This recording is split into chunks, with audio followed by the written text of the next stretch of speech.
This is the Keeneland Select Weekend Stakes Preview on HRRN. Mike Smith and Songbird on the inside, now being put to a drive and put to the test for the first time. And on the outside, Karina Mia is even with her. And they're coming into the final furlong. And what a Coaching Club American Oaks. Songbird has repelled Karina Mia.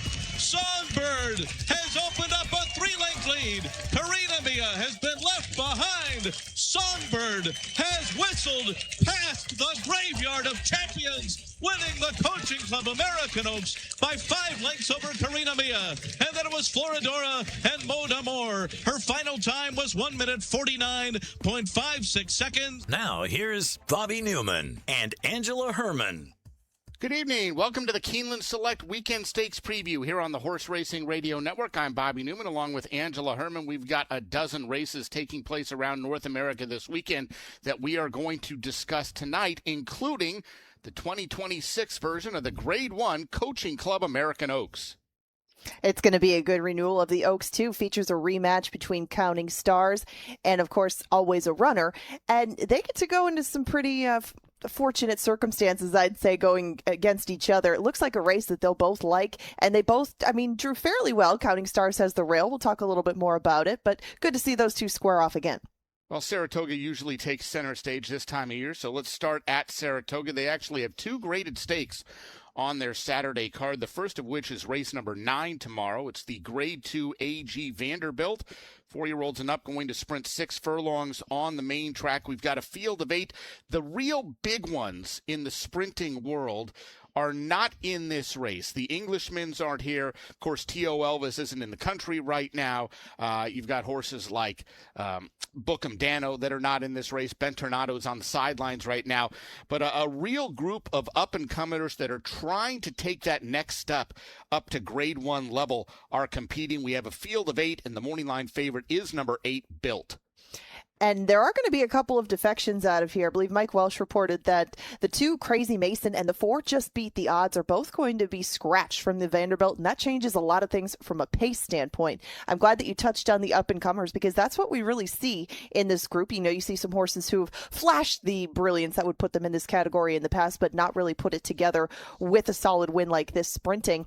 It makes it just harder to look at Built and try to beat him just because of what he's done recently. When they've cut him back to one turn, he seems to be a better version of Built. And even though he was, playing in his sandbox a bit, he likes the fairgrounds a lot. He's been able to take his show on the road. And last time he did show that a wet track isn't going to be quite as a disadvantage as it was for him previously. So if you take that out of the mix, you really have a solid horse with a solid post and with maybe not all the heavy hitters in the sprint division to face off against. But I do want to look at him too, because him is going out for a stable that's had a string of tough luck at Saratoga, but we are going to be able to talk to Ron Moquette about him and would see if he can get 4 in a row, because he has been going on an ascension with class as he has gone on as well. And him, even the last time he had to face a smaller field, he gets the same sort of thing here, and the way he drew off in that DeFrancis Dash really makes you think that he's ready to take that step. I think that Damon's Mound on the inside might need one, and I think that just drawing the rail puts him maybe up against it, having to face off with Built every step of the way, but I'll still be very excited to see which one of these does take that step forward, get this Grade 2 win, and then go on to face those heavy hitters when they come back to the track. So I think this is Bilt's race to win or lose in this spot, and that I think if he runs his good race, it's better than these other runners' good races. If he doesn't run one of his good races, if he runs kind of an A- or a B+ race, then I think it's wide open. And I loved him last time out in the DeFrancis Dash, but I think this is a tougher spot. I think Bilt's good races are about as good as any of those big-name sprinters that I was reeling off at the top. He just hasn't proven it against that type, and he was a horse that they always thought highly of. In fact, I think they were trying to make him into a Kentucky Derby horse last year, running him in the Lecomte and the Risen Star and Louisiana Derby, and he wasn't running bad races against horses like Magnitude and Disco Time around 2 turns. But he's a better 1-turn horse than a 2-turn horse, and he's way better now as a 4-year-old than he was as a 3-year-old. I think Built drawn outside, which is a nice cozy post for him, is going to win. He'll probably be about 4 to 5 or even money, but I think Built is too much and will win the AG Vanderbilt. 10th race tomorrow at Saratoga is the Grade 1 CCA Oaks. $500,000 on the line for the 3-year-old fillies, going 1 1/8 on the main track. A field of 9, maybe. Zany is also entered in the Monmouth Oaks, where, by the way, she'd have, even though she's 9-2 on the morning line in the Coaching Club American Oaks, she'd have a way better chance of winning the Monmouth Oaks. I think 9-2 would be a joke on her. I don't think she can win the Coaching Club American Oaks. What we do find in here are several runners who competed in this year's Kentucky Oaks, including the winner, Always a Runner, who's 9-5 on the morning line. In the Kentucky Oaks being the yardstick to measure them by, I think you do have to consider how far ahead she was from horses like Zany and, of course, Counting Stars on the inside. But the Acorn proved a whole different test. You know, the Acorn really saw a big step forward from Counting Stars. And even though the numbers seem to stay in the same ballpark, I think that it was a combination of her taking a step and Always a Runner maybe being just a touch pooped from the Kentucky Oaks. That was only start number 3, and she really had to do everything right to get into the Kentucky Oaks in the first place and to pull off the performance that she did. So I'm not as surprised that the Acorn wasn't another big shot for her, because maybe she has reached her plateau. That being said, that plateau is good enough to win this race easily. So if Always a Runner and Counting Stars both bring their A game, I do think she ends up just a bit ahead. I don't think she's a mile ahead of Counting Stars, but you did touch on some of the other runners that are going to try to break through in here, and they don't just have to make a nudge forward. They got to take a big step, and Zany is one of those. She does add blinkers. You mentioned the cross entrance, and I think I'm with you. I might go the other direction, but Loverth Koss is an interesting horse too, making her 3rd start, just because she hasn't been pushed to be versatile, to overcome too much yet in her 2 starts. She's just been better than the competition that's been put up against her. So I don't think she'll be 8-1. I think she'll provide more value than either one of the favorites, but I still think that the Coaching Club Oaks is going to answer a lot of questions that we have as far as some of the horses stepping forward, if horses can recover, and if they can handle what looks to be a pretty fair pace scenario. So I think the best horse is going to win here, and I think that's Always a Runner. I think it's Always a Runner as well. I'm intrigued with the 3 La Rascasse, who I liked in the Monomoy Girl last time out. She obviously hasn't faced this kind of competition yet, but she's 2 for 2. She's beaten whatever's been in front of her, and I think that she is just about as good as anyone in this field. She just hasn't faced this kind of company yet, and she's going to be a nice price at 8-1. But like you, I think Always a Runner is the one to beat. She's never run a bad race in her career, and even when it wasn't her best race last time out in the Acorn, but still good enough to finish 2nd. I think she can turn the table on Counting Stars. They're both very, very talented fillies. They both have a chance, but like you, I'm going to take Always a Runner to win tomorrow's Grade 1 Coaching Club American Oaks. Mention that they've got a nice 3-year-old filly test tomorrow at Monmouth as well. It's the Grade 3 Monmouth Oaks, only $150,000 here, as opposed to $500,000 at Saratoga for the CCA Oaks, but it's a Grade 3 event for the 3-year-old fillies, going 1 1/16 on the main track. We've got a field of 10. Zany, as I mentioned, is entered in this race as well. She's 7-2 on the morning line here. Zany is a filly that is obviously talented. I think she's good. I don't think she's great. She's never run a race figure-wise, at least what the figures I'm looking at, that make it look like she stands out against other graded stake kind of 3-year-old fillies. Yes, she was able to win the Demoiselle as a 2-year-old and win by 8.5 lengths, beating basically nothing that day. She ran 2nd in the Grade 1 Ashland. I thought it was one of the weakest Ashlands that we've had in the last 10 years or so, and she was a fool's gold favorite in the Kentucky Oaks, was sent off a 5-1 favorite, and I couldn't wait to bet against her that day. The problem was there were about 6 of them who looked like they have a chance, and they kind of all finished ahead of her that afternoon. She may end up going off favorite if she goes in the Monmouth Oaks, but she's no cinch in this spot either, Angela. I don't think so, but you put her in this field as opposed to the Coaching Club American Oaks field. It just looks like she's a better fit, right? And even though she drew the inside, I think that this is just a more competitive group for her to strut her stuff and to try out those blinkers to see if maybe she can't focus a bit more of that late run that she puts in. But like you, I agree. Maybe she just isn't a filly that took a step forward from age 2 to age 3. And even though she's been a beneficiary of some of her competition, she just hasn't really become a better filly, as you hope some of these do. Jumping the Gun is one that she did see it too. She beat her pretty handily, but like you said, I don't know how much she's going to be able to make up from that Demoiselle margin, just considering some of the others that she's chased in here. And the Black Eyed Susan is another race that I think was a subpar edition of it. And My Miss Mo did stand out in there, especially with some of the scratches that came about.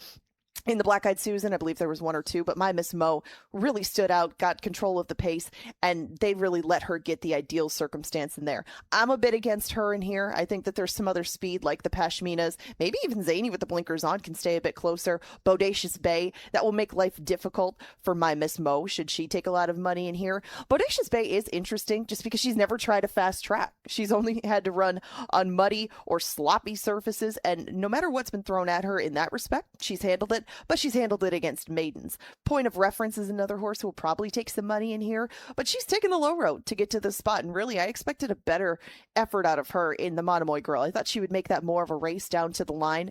I think that she's proving maybe a touch underwhelming compared to some of the other 3-year-olds that are in her stable, and that's no fault of her own. She's just in the Chad Brown barn. So if you're looking for any sort of, I guess, alternative in here to those guys, I might take a look at Lakin. Lakin should be a good price. Even if she can't get there, I think she might keep herself in the race towards the inside. And I think that this is going to be a good spot for somebody, even if they don't win, to put themselves in the conversation with these 3-year-old fillies, because it's that wide open of a group. All right, we're both going to try to beat the favorites in here. You're taking a big swing with Lakin, who's 15-1 on the morning line. I'm taking a smaller swing with a filly you mentioned, number 8, Bodacious Bay. Yeah, she's never run on a fast track, so we don't know. Maybe she's better on wet tracks than she is on a fast track.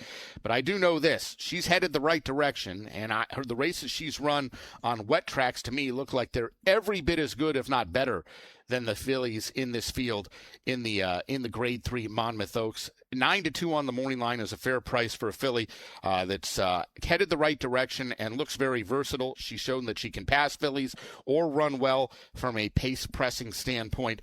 We'll see how she handles a fast track. It's supposed to be good weather tomorrow at Monmouth Oaks. I like Bodacious Bay at 9-2 to win the Grade 3 Monmouth Oaks. Let's take a break. When we come back, we'll head way out west. 3 nice stakes tomorrow at Del Mar. You're listening to the Keeneland Select Weekend Stakes Preview on HRRN. Colonial Downs summer racing season is here with a new schedule featuring live racing every Thursday through Sunday. Post time 12:30 p.m. Eastern. Back is our popular 12% takeout pick 5 offered twice daily. And play the all-new $3 late pick 3 with a 15% takeout. Join us for our biggest days of the season, Saturday, August 1st at noon for the Colonial Downs Festival of Racing, featuring 8 stakes races, including the Grade 1 Arlington Million. And then closing day, Labor Day, Monday, September 7th, with the Grade 3 Old Dominion Derby. Colonial Downs, the next era of racing. Daisy was abandoned by her family and placed in foster care at 15 years old. Her life was full of uncertainty. She thought she'd never have a permanent place to call home. Before I was adopted, I felt like I wasn't enough. I had this hole in my heart, and I never knew what I needed to patch that hole. But when my mom asked to adopt me, that hole was closed. It feels so normal now to say that I'm a part of this family. I am surrounded by love. I feel safe. And that hole inside of me is gone. I am whole. I'm finally enough just as I am. The Dave Thomas Foundation for Adoption is changing the lives of teenagers at risk of aging out of foster care. Like Daisy, every child deserves a permanent, loving home. You can help. Learn more at davethomasfoundation.org. Hi, this is Kurt Becker. Join me each week on the Equine Forum as I take you on a stroll through racing history, presented by Keeneland. This week, I look back at Del Mar and the summer of 1949. Listen live on the Equine Forum every Saturday morning on Sirius 162 or XM 207, or visit our website at horseracingradio.net to access the archives and enjoy past editions. It's a stroll through racing history with me, Kurt Becker, presented by Keeneland, only here on HRRN. You're listening to the Keeneland Select Weekend Stakes Preview on HRRN. And Kona Gold looming ominously. Caller one's not done by any means, though. He's coming right back. On the outside, swept overboard, running a huge one. Caller one, a length and a half. Kona Gold swept overboard, looking for the upset. Three of them running for the wire together.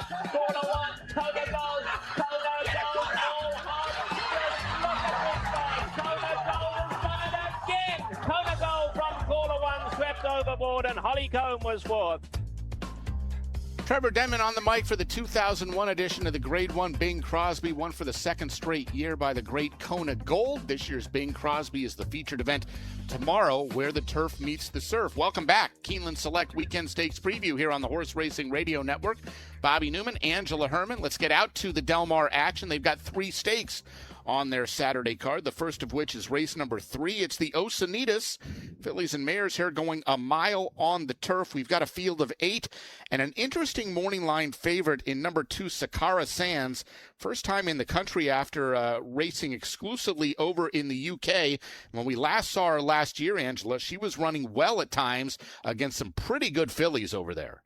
And you could take a couple of opinions on her. Either they've been waiting for a spot like this where she could slip in after going into graded stakes, or she's had some setbacks that have prevented her from getting to the races since October. I'm going to give her one and hope that maybe she does take some money, and that class will maybe show up a little bit later down the line when she does get more acclimated to U.S. racing. I'm sure she is as far as the climate, but the racing itself is a whole different question. And you can also look for horses who are dropping out of some graded stakes and haven't been fitting the bill, or some horses who are taking a shot in here and seeing if they can fit in with those graded mares that showed up in here. I'm more of the former opinion, that I think that somebody is getting some relief in here and will find themselves in the winner's circle. I really wanted to take Certitude because I think that she's lone speed in here. Even if somebody tries to chase her, I think she'll beat them to the front. It's just that she's had these kinds of setups. She's had these kinds of races against similar sort of company. She takes a lot of money, and she hasn't finished off the way that she did in maybe earlier times in her career. Certitude's been trying sprinting, and she's been doing a bang-up job. She can handle this class. It's just stretching her speed all the way. I think somebody's going to get her. I think it's going to be the one Mayday Ready, because she's obviously been impressing Richard Mandela in the morning. He wouldn't take her over and throw her in a grade 3 and then throw her in a grade 1 if she wasn't showing him something in the morning. And by her history, I just think that maybe this slight dip down might give her some confidence back to step back into that company. But obviously she hasn't been ducking anybody through her career. She's just a length and a half away from being a grade 1 winning juvenile. So I take nothing away from Mayday Ready. I just think that maybe this will get her back on track, and we'll see her again in graded stakes. All right, I landed on the favorite Sakara Sands. I thought Certitude was the other one I wanted in here for what you said. I thought she was lone speed. I just don't know if I trust her for, going a mile from the top of the stretch to the wire. Sakara Sands good enough to finish a neck back in a Group 2 and win a Group 3 at Goodwood last year. That's good enough for me. She should beat this listed field. She comes in for a trainer in Simon Callahan, who doesn't get a lot of these overseas shippers to his barn, and he hasn't had success when he has got them to his barn. So that certainly is a little bit of a negative. But she's been in the States and training for several months now. In fact, I believe she shows... Am I reading this right? Does she have 11 listed works in Southern California for her return to the races? So she should be ready to go. Who knows why she's been gone for almost a year, but the company she kept over there is good enough, and I think Sakara Sands is going to be a tough filly to beat in tomorrow's Osunitas. Jump forward to the 9th race at Del Mar tomorrow. This is the Daisycutter. Fillies and mares sprinting 5 furlongs on the turf. We've got, 10 were entered in this race. 9 will end up going in here, and it's another race where it's tough to figure out who's going to be the favorite. Morning line gives it to the 6, Amarita, who has been very consistent, although not winning lately, sprinting in Southern California. And 5 furlongs is going to be a good test for some of these fillies that have gone 6.5 over at Santa Anita. It's part of the fun of handicapping turf sprints in California, isn't it? Some of them just love going down the hill. Some of them can't make it all the way, but I go in a different direction completely, and I'm going to take a closer on 5 furlong turf sprint. It's not my typical modus operandi. I just think that Can't Sleep is in a good spot, and she's surrounded by speed. I mean, Saratoga Special, Bits Tiger Magic, Tahini, Princess Moche, even Amarita, when she feels like it, should be cooking along on the front end. And if Can't Sleep keeps a cozy spot on the inside, I think that she just naturally stayed closer last time because she was fresh. She hadn't run since last August. She's usually a bit further off the pace, but she kept herself right in the thick of things, and she couldn't finish off the way Tahini did. I won't hold that against her, and I'm going to take that, parlay it back into a track that I know that she likes, and hope that she can find a clear run through on the inside. I think she'll be a pretty healthy price. Might not be 8-1, but I'm going to see if Can't Sleep can't take advantage of the pace in front of her. She can't be 8-1. You like her. I like her. She's my pick as well in this spot. I don't understand how she could possibly be 8-1. She's never been higher than 5-1 in any of her races, and she's been less than 2-1 in each of her last two. Now, I know they're not stake races. They're lower and mid-level allowance races, but she's never run a bad race thus far in her career, and I see the same thing that you do. Can't Sleep should get the right trip. 8-1 is a ridiculous price. She won't be that price, but we both think that she has a big chance to win tomorrow's Daisycutter race 9 at Del Mar. The featured race tomorrow at Del Mar is race 10. It's the Grade 1 $400,000 Bing Crosby, 3-year-olds and up, sprinting 6 furlongs on the main track. We've got a field of 9 in this year's Bing Crosby, and this is another one where I think the morning line might be a little off. The morning line makes it a very even race between the 1 Maximum Bourbon at 7-2, the 3 Dr. Venkman at 4-1, the 5 Stronghold at 4-1, and the 6 Cornucopian at 3-1. When you just glance at these entries, first thing that at least comes to my mind is, well, Cornucopian's definitely going to be the favorite in this race. I mean, he's been over 9-5 once in his 7-start career, and he's coming off a win in the Grade 3 Aristides. Not necessarily that I like Cornucopian to win this race, but he can't possibly be as high as 3-1. He's got to be favored lower than that. I would guess so, too. I mean, just by virtue of the connections, his record, everything like that, and his history, as you mentioned. You can't even break even money more than once. You're not going to be anywhere close to 3-1. And I know that some of the other horses in here that deserve to take money will. I think we're going to get a chance to talk about Maximum Bourbon and Stronghold at length with Phil D'Amato, but I still think that you're going to get value on some horses you shouldn't. For the points you mentioned on Cornucopian, I'm going to guess somewhere in the 7-5, 8-5 neighborhood with him, leaving a lot of other nice horses, maybe not Kona Gold type horses, but some very nice horses at playable prices. And you have to wonder at some point with a horse like Dr. Venkman, who I do like in this spot quite a bit, he's 6. And he's already proven that Del Mar is his favorite track by far. Had his shot at the Breeders' Cup Sprint recently. Came up with a good third, but when they do try to take him on the road some other places, it doesn't pan out quite as well when he's against Grady Company. So put him in his backyard, put him in one of the big races in his backyard. I think all of the screws are going to be very tight for the Bing Crosby with Dr. Venkman. And given the pace that he does have to run down, that being Maximum Bourbon, of course, Cornucopian, Listen Up Chance, one of my favorites, Madhouse on the outside, he should be able to save ground, find a way through, and just get something resembling even the trip that he got maybe in the Pat O'Brien last year, where he just doesn't leave himself a ton to do, but has some horses that come back to him who are just tiring out from a blistering pace. I think he's in a great spot. Rispolice had a great early part of the meet, and he knows this horse very, very well. I think he can rebound out of a sloppy bango, move on from that, and show what he's got, and I think that's enough to win. I've never been a huge Dr. Venkman fan, but he's a damn good horse who's finished first or second in 9 of 13 career starts. And that third place finish in last year's Breeders' Cup Sprint is even better than it looks when you remember that it was just basically a paved highway down on the inside, and if you weren't in front, you almost had no chance in any of those Breeders' Cup races. We saw very few horses run good races on the main track from off the pace. Sierra Leone comes to mind, but finishing second to Forever Young in the Breeders' Cup Classic. But for the most part, if you weren't in front, you pretty much had no chance. And Ben Tornado, who was able to went out and was pressured through a 21-2 quarter and a 44 flat half, was able to like shrug off everybody else and still go off and win by over 2 lengths. Dr. Venkman nosed out for second, trying to come from off the pace. He was 8th down the backstretch and ended up finishing 3rd and a nose away from second. So he really ran a very, very good race that day, and he just didn't have much chance last time out, even though he was 2-1 in the Grade 3 Bango. He didn't like the track, and to be honest, for everything you said, he just doesn't run as well when he ships out as he does when he stays in Southern California. He does have a big chance.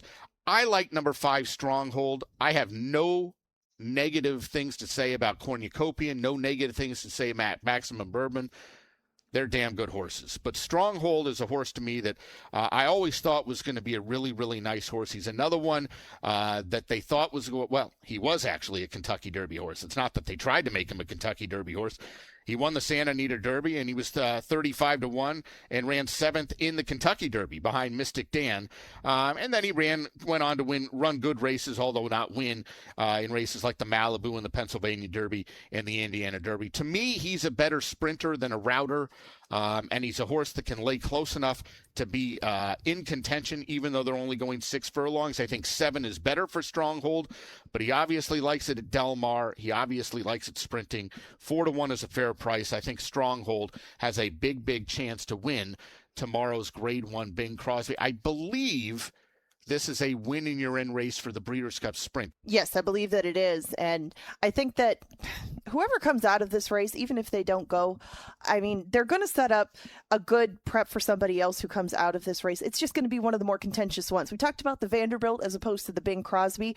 I'm going to be more forgiving for horses who can't hang on from the pace of the Bing Crosby. No matter how you see leading it early, it's going to be taxing on all of them. So I'm going to be forgiving of whoever loses this race and give a little extra attention to whoever wins it, because the Bing Crosby is going to be very tough. And I think that Dr. Venkman might find himself in a very cozy spot.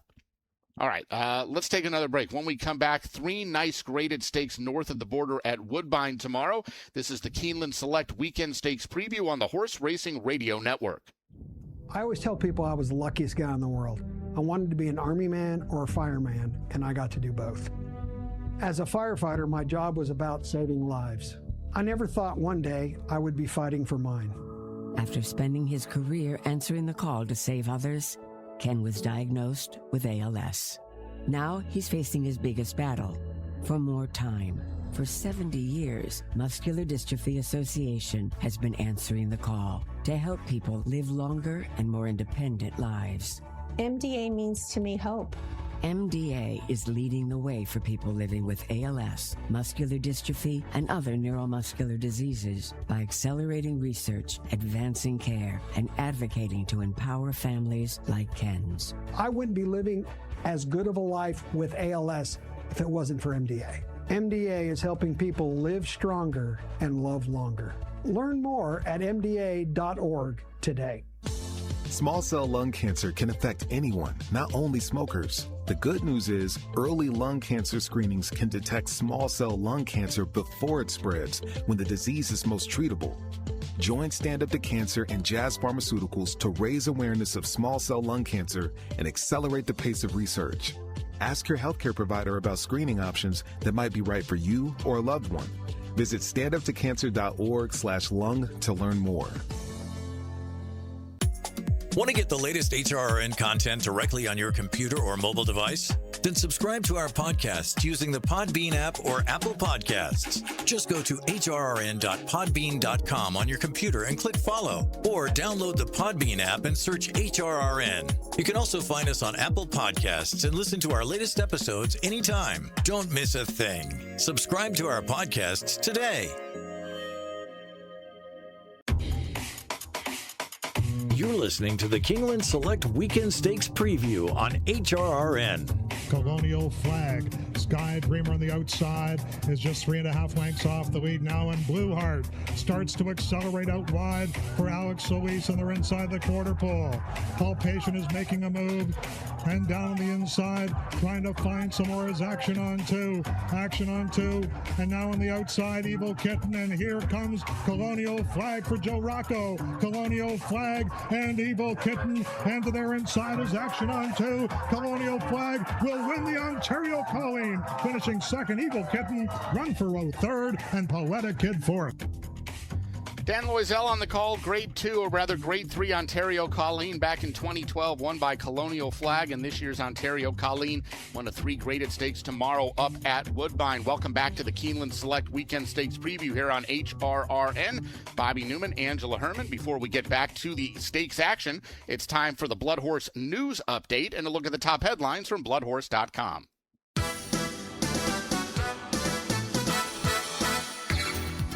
Phileas Fogg pointed toward Whitney. Grade 2 Suburban Stakes victor Phileas Fogg is headed to the August 8 Whitney Stakes. Grade 1 event at Saratoga. According to Daily Racing Form report, quote, he loves this place. Trainer Gustavo Rodriguez speaking to DRF said of Saratoga, I know it's a mile and an eighth, but I think it's going to be okay. Gelding joins a star-studded field that potentially includes multiple Grade 1 winner Magnitude, 2025 Kentucky Derby and Belmont Stakes winner Sovereignty, 2023 Breeders' Cup Classic victor White Abarrio, Stephen Foster Stakes runner-up Dieza, and reigning champion 3-year-old filly Nitrogen. That wraps up tonight's edition of the Blood Horse News Update. Blood Horse Magazine is the premier monthly publication of the thoroughbred industry, and Magnitude, rolling in the Stephen Foster Stakes, is on the cover of the August issue, which is out now. Also in the August issue is a retrospective on Tom Fool and his regular rider Ted Atkinson, a look at the successes of Centennial Farms, and much more. A Blood Horse subscription is a must-read for any true racing enthusiast. Visit bloodhorse.com/subscribe to grab your print or digital subscription. For a limited time, receive a free Blood Horse branded tote with your subscription or renewal.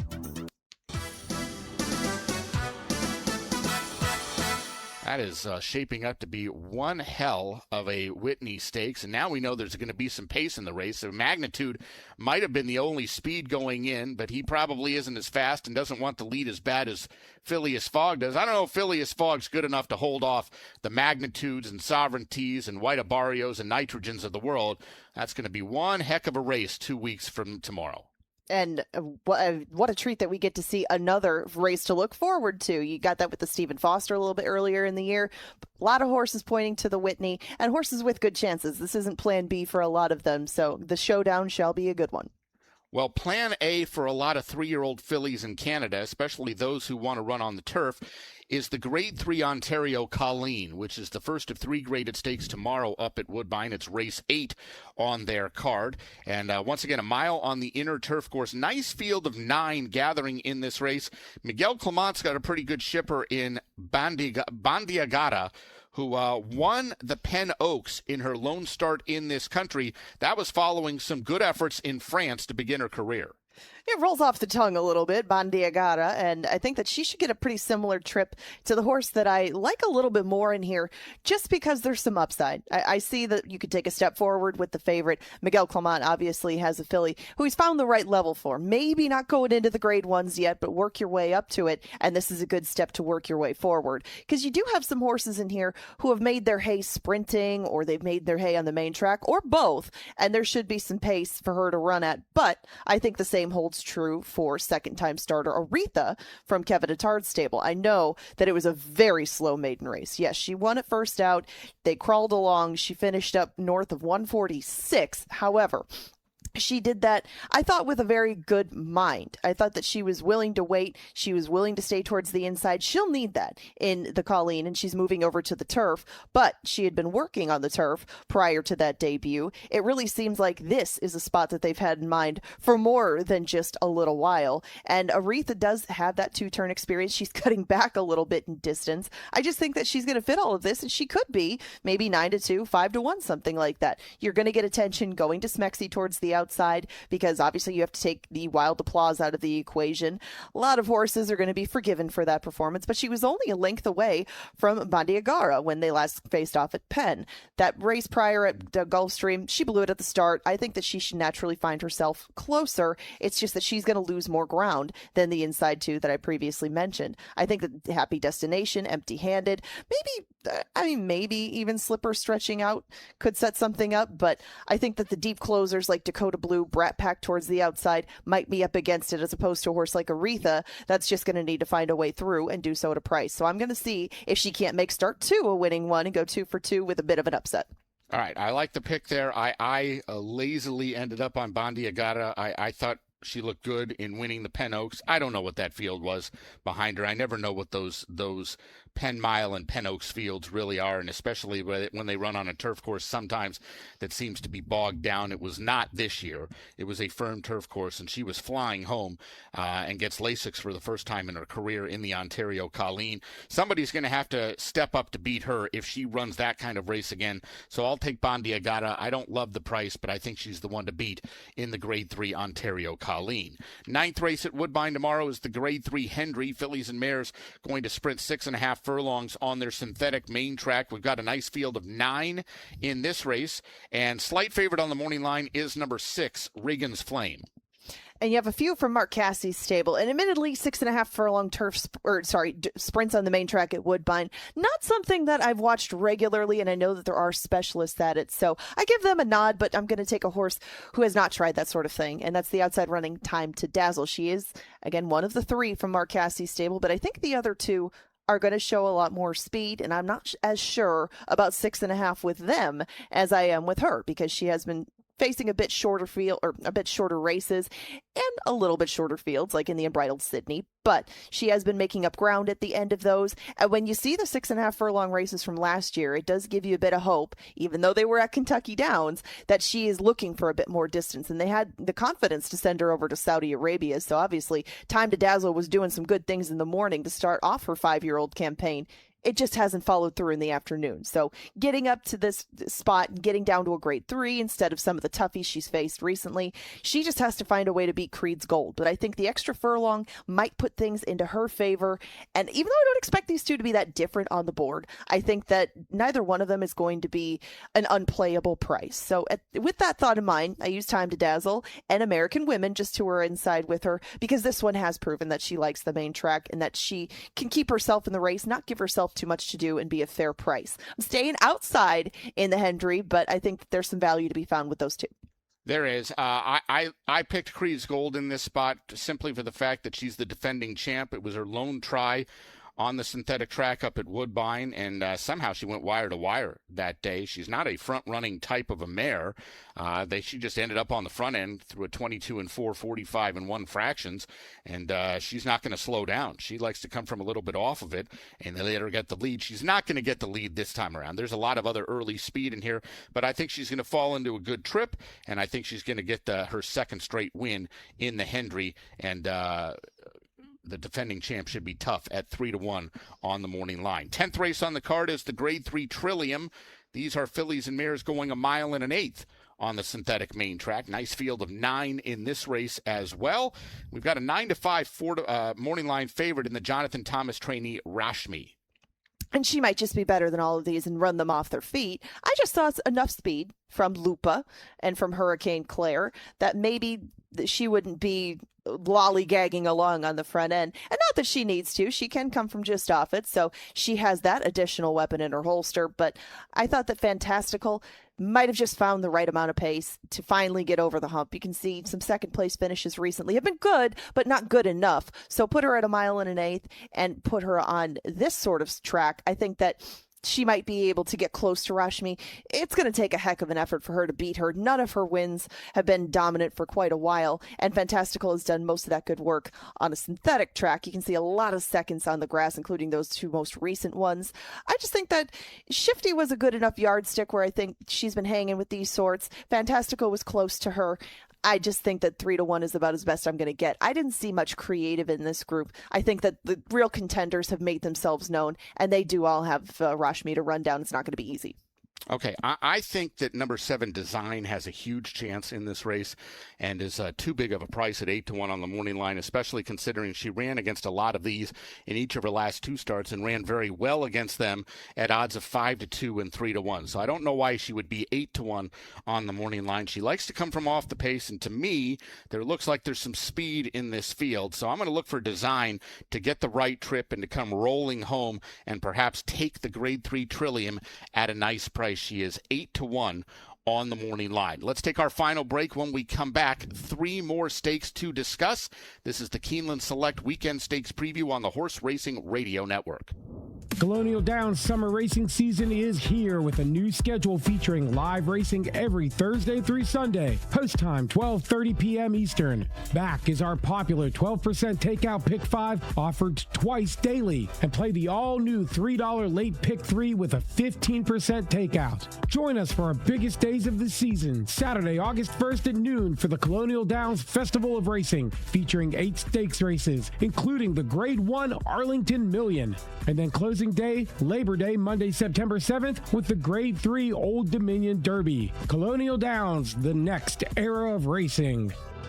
Hi, human. I'm a micro monster, swimming around in your plastic water bottle. But I can't wait to swim in your bloodstream soon. Microplastics are micro monsters. Drink me. Wait, what are you doing? But you can fight back by using glass or metal reusable water bottles. No! Don't let microplastic micro monsters invade your body. Find more ways to fight back at stopmicromonsters.org. Check out the all-new horseracingradio.net. All the same great horse racing radio content in a new, easy-to-use design. Listen to all of our shows streaming live or access the replays anytime. See our schedule, sign up for our newsletter, download our latest podcasts, and so much more. It's all on our website at horseracingradio.net. That's horseracingradio.net.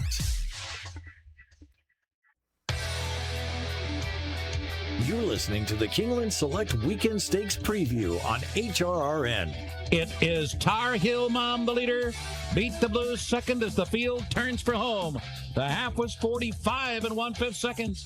Off the turn, it is Tar Heel Mom coming to the 8th pole, pulling away from the field, leads by 5 with a furlong to run.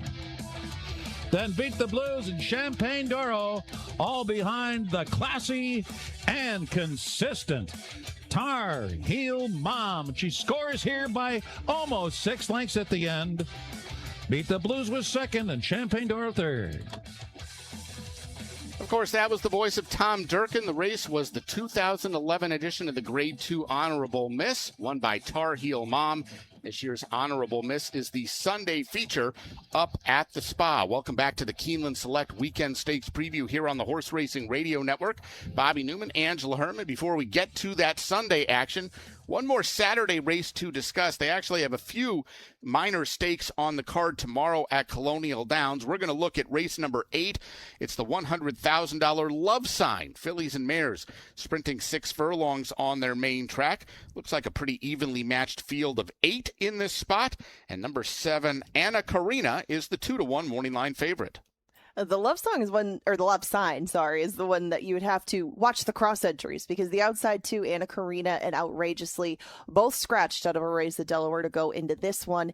And of course, Going Steady cross-entered with, I thought, a pretty good chance in the Love Song as opposed to being way up against it in the Honorable Miss. So we'll see where she goes. But there's horses that I've been a big fan of in the past, like Pistol on the inside. She's maybe slowed down a little bit in her age. She is 7, but I do like an up-and-comer on the outside. She's not going to be any sort of surprise. She's not going to be a long shot, but Outrageously looks for 4 in a row. And boy, if things just clicked for her this year, you know, after showing some brilliance earlier on in her career where she was mostly speed, she's become more of a relaxed sort in her elder age, and that has definitely helped her. I don't love that draw, just considering where they do start a Colonial, but I don't think it's going to hamper her too much, because holy speed in the middle of this field. Conquer Those We Can, Gins Beach Road, Bella Italia, Anna Karina. Nobody in there wants to concede the lead to another horse in there. So if they create some sort of blockade for the horses on the inside, how does Outrageously not fall into a really nice trip? She is willing to come from out of it. I think they might get away from her a touch early, but given the fact that she does come out of a couple of 6.5 races, she might have some more gas in the tank down the stretch. And even though, again, she's not going to be a huge bomb, I think that this is a really good spot for her. And I think that she's landed perfectly to get 4 in a row. Yeah, I think she has a big chance as well. I'm actually going to go to one of the other ones you mentioned, and that's number 3, Going Steady, who took a while to finally break through with that second win of her career.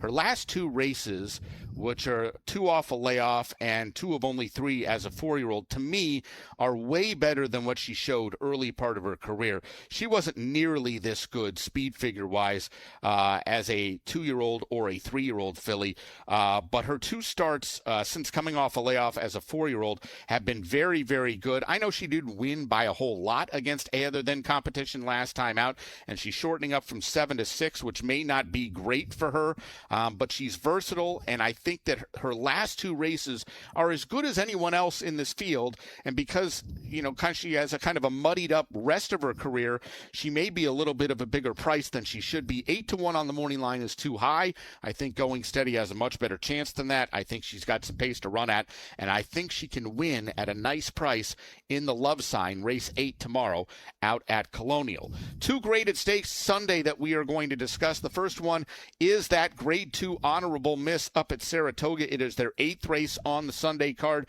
Fillies and mares sprinting 6 furlongs on the main track. We've got a field of 7, but morning line-wise, it's really a field of 1 against the other 6, and there's no doubt about it that number 6, Grand Job, has been running well against some top-flight competition. Absolutely. And there's a reason that she is 1 for 2. And you just talked about Going Steady and how you like her. She's entered in this race. She's most likely going to come out. And that leaves a group of 5 that are trying to beat Grand Job at her own game. That's the main problem. Everybody wants to be controlling up in the pace. They want to be fighting for it. And if they're going to fight with her, they're probably not going to come out on top, especially considering she drew to their outside. If Do-Gooder comes up with something huge on the outside in the move from turf to dirt, perhaps that could put Grand Job in a tough spot. I don't see that happening. I can see her not getting the lead, but staying in the top 2 or top 3, never being more than a neck out of it, and making the others beat her. You can see the clear leads that some of these speed fillies have put on, and they haven't necessarily done it at this track, at this class. It's just going to be such a big test. I know that they realize that Grand Job is going to be in here. They're not running for second, but boy, I think that it's a big job to try to figure out a way to beat Grand Job on the front end. So unless somebody surprises us from an off the pace effort, I couldn't see it happening. I couldn't get around her. No, I'm not going to try to beat her as well. I'm certainly not going to bet her. She's 1-2 on the morning line, as you mentioned. I don't think she would be much higher than that at post time. To me, it just seems like a completely different class level of filly/mare compared to the others. Grand Job has been running against and at times looking like she was going to beat Ways and Means and Eclatant, who maybe are the 2 favorites as far as the Breeders' Cup filly and mare sprint go this year. And Grand Job was only beaten in nose by each of those fillies. She's one that wants the lead, but she's proven in 2 of her last 3 starts that she can run just fine if she doesn't get the lead right off the bat. She's not going to come from 5 lengths out of it, but she could be right there in a pace pressing position, and that's probably where she'll be, drawing outside of the other speed. She'll be in front when they turn for home, and she doesn't have to worry about the Eclatants or the Ways and Means running her down, because there simply aren't those kind of fillies in this race. I'm going on and on about a filly who's probably going to be 2-5, or a mare rather, who's probably going to be 2-5 in this spot. But I think she is a woman amongst girls in this spot, and the fact that she's running in a grade 2 as opposed to a grade 1 probably means that she doesn't have to face Ways and Means or Eclatant. She'll face him again sometime at the end of the year, probably at Keeneland in the filly and mare sprint. But she doesn't have to worry about him on Sunday, and she'll probably win, and win handily at a very, very short price. Featured race Sunday at Del Mar is the Grade 2 Eddie Reed. $250,000 up for grabs, 3-year-olds and up, going 1 1/8 miles on the grass. We've got a field of 9, including the defending champ, Formidable Man, who looks like, Angela, he's taking the exact same route this year as he did last year. He ran in the Shoemaker Mile last year, end of May at Santa Anita, then took off a few months, came back in the Eddie Reed and won it. Same thing this year, ran in the Shoemaker Mile, end of May, actually ran a better race. He won that race.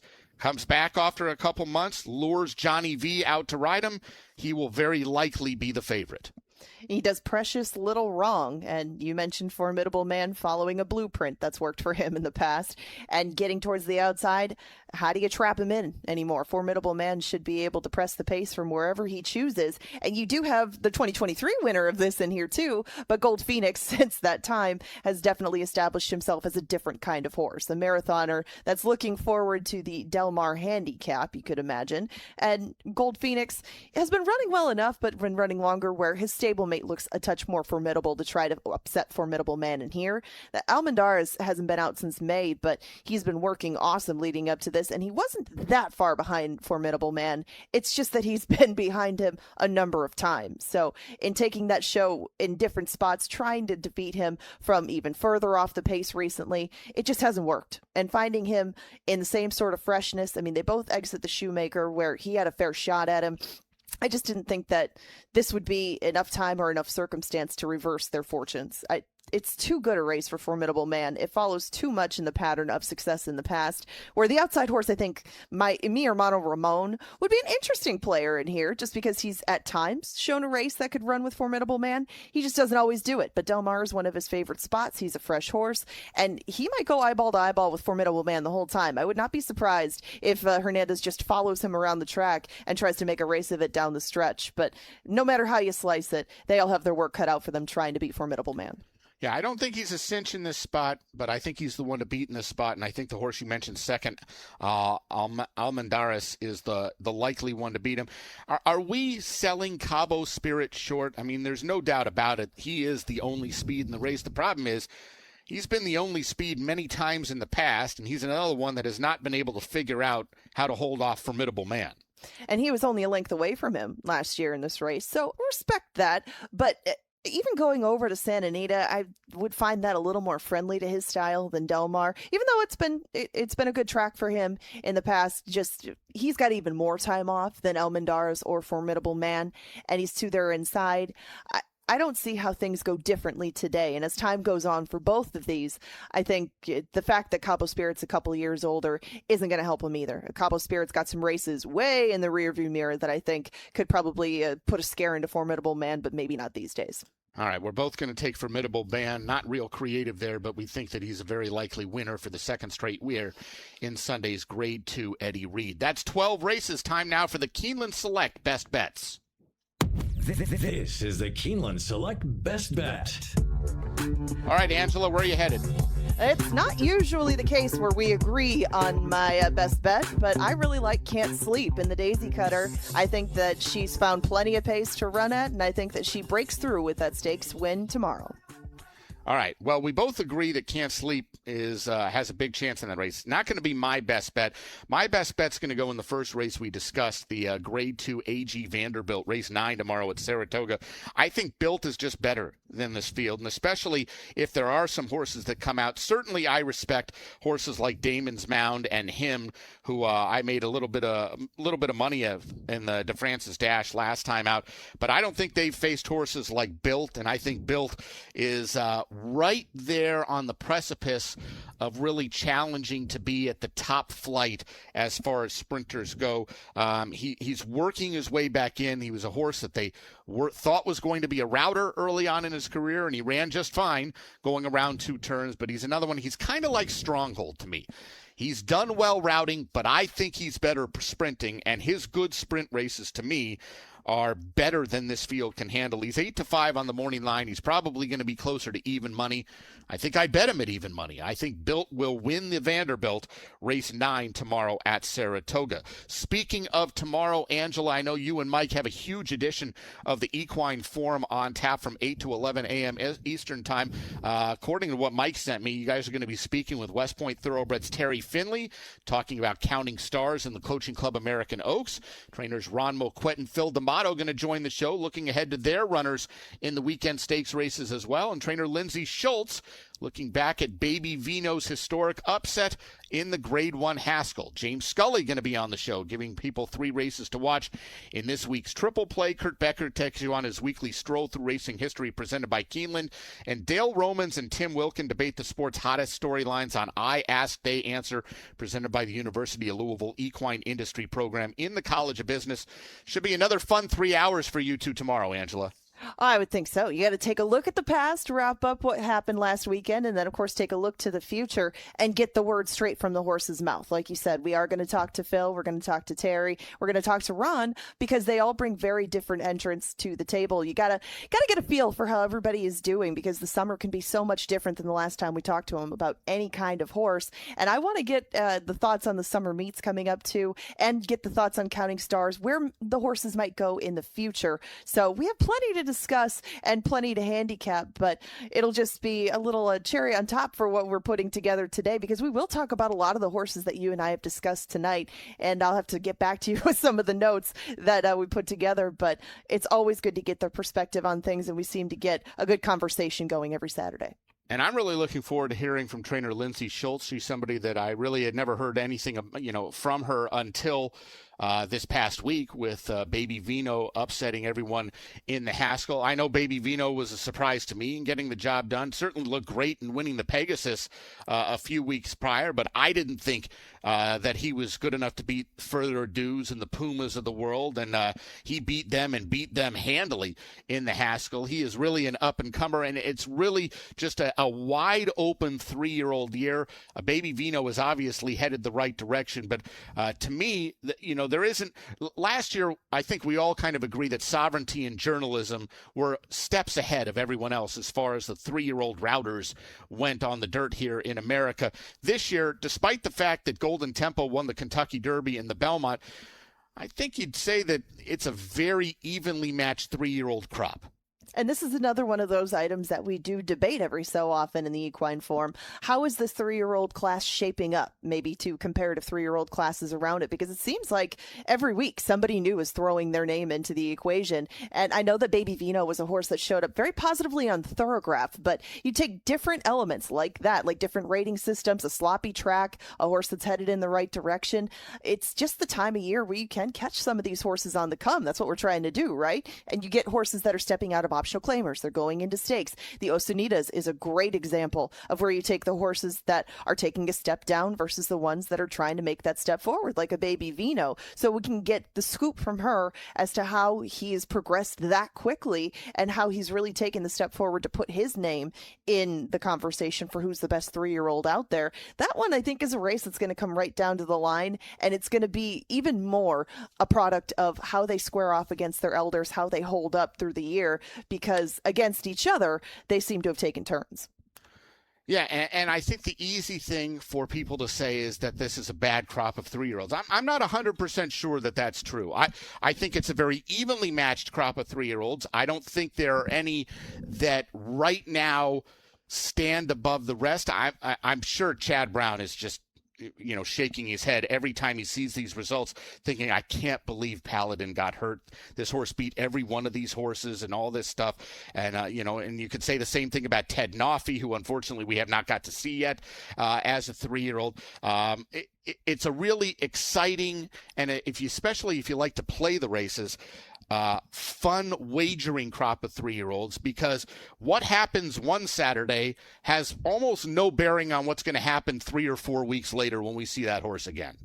Correct. And their juvenile form just didn't carry over as well as it does some years, where the horses that established themselves as the good 2-year-olds just didn't carry it on. And I think Zany is maybe a good example of that in the fillies side of things, where if they just don't progress and still take money, you find value in other horses that are taking that step forward, that were looking for more distance, and that maybe had some issues at 2 that they've now resolved at 3. Those are all things that you get to take on in the handicapping of these races. And now that we've come up to the summer, where everybody, even the late foals, have reached maturity where they can really show their best, we get to see it. And we get to see different elements into the mix, like heat, like weather, like rain. And really, they get to show us what kind of horse they're going to be in the long run. And a horse like Built gets to cut back to 1-turn races. After Derby dreams are over, we get to see the solid sprinter that was always there and see how far he can take that.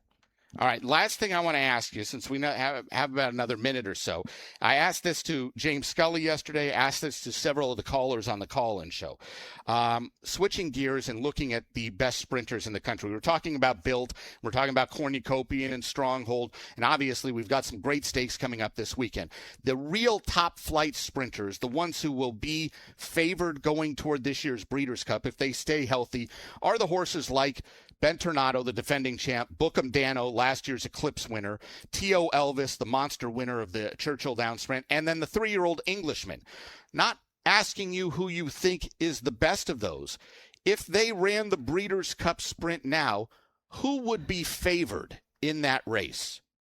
That is a very good question. I would be tempted to say Burn Tornado by the body of work that he's put up. All right, first of all, you're the first person that said Ben Tornado. We've had T.O. Elvis. We had callers that said T.O. Elvis will not only be favored, but he'll win easily. We've had people say that Englishman is by far the best sprinter in the world right now, and to which I said there's a horse in Hong Kong that's 120 in a row. That's a little better than him, but we don't have to worry about him right now. Named Kai Ying Rising, but we're not going to worry about that. But see, this is interesting. You I haven't had anyone say Bookham Dano. He's obviously in good form once again.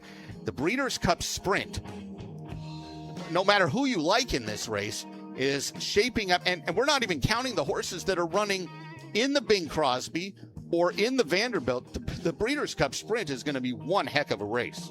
There's a lot that's going to happen between now and then. There's a reason it's so hard to win it 2 years in a row. It's always a good race. I think he'd be the favorite now, but boy, it's going to be a good one right down to the end. That's going to wrap it up on tonight's edition of the Keeneland Select Weekend Stakes Preview for our producer, Lee Delapina, my co-host, Angela Hermann. I'm Bobby Newman. Have a great weekend at the track, everybody.